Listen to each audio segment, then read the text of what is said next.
CWB mengeluarkan peringatan suhu oranye di kawasan Taipei dan Kinmen. Tekanan udara rendah di Filipina yang berpeluang menjadi taifun ke-8 tahun ini sedang terbentuk. 目前在菲律宾东方的一个低压来看的话，它会有逐渐往北上的一个趋势哦。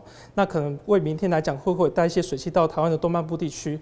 因此，明天在东半部的沿海，甚至到恒春半岛这些地方，可能会有一些不定时的短暂阵雨的一个情形。 Arah pergerakan yang diprediksi setiap negara akan melewati wilayah perairan timur Taiwan Sabtu ini. Hujan berpeluang turun di seluruh wilayah akhir pekan ini. Harap waspada hujan deras pada sore hari. Bulan Juni lalu, Immune Corporation mengajukan pendaftaran uji klinis vaksin pada tubuh manusia tahap pertama kepada FDA. Setelah melakukan rapat intensif, diskusi, dan menyediakan dokumen kepada FDA, penelitian uji coba netralisasi virus praklinis akhirnya rampung lewat bantuan NTUH dan NHRI. Mereka dapat segera melakukan uji coba pemberian vaksin mulai hari ini. Uji klinis pada tubuh manusia tahap pertama ini diprediksi akan dilakukan di NTUH terhadap 68 penerima vaksin yang sehat untuk melihat keamanan vaksin dan tes racun. Bila uji coba tahap pertama ini tidak bermasalah, uji klinis tahap kedua terhadap sekitar 1.300 orang baru akan dilakukan. Situasi pandemi Eropa menunjukkan tren peningkatan. Beberapa minggu terakhir, Jerman terus menunjukkan penambahan jumlah kasus per hari dengan total 1.707 pasien dan 10 korban tewas dalam 24 jam terakhir. Mencatat rekor tertinggi sejak April. Hal ini diprediksi berkaitan dengan pesta warga atau acara kekeluargaan serta arus kembali dari luar negeri pada liburan musim panas. Wir müssen jetzt alles tun und das ist eben etwas, was jeder Einzelne mitbestimmen kann. Wir müssen alles tun, damit diese Zahlen eben nicht weiter steigen.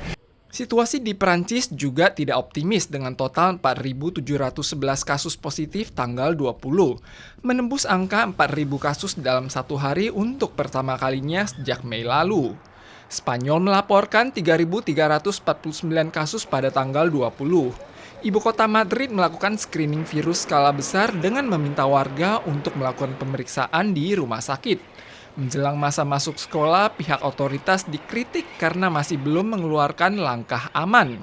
Karena jumlah penderita berusia di bawah 24 tahun terus mengalami peningkatan, Kepala WHO kawasan Eropa Hans Kluge memperingatkan bahwa kalangan muda merasa mereka dapat melawan virus sehingga tidak lagi mematuhi peraturan. Namun resiko rendah tak berarti tidak ada resiko sama sekali.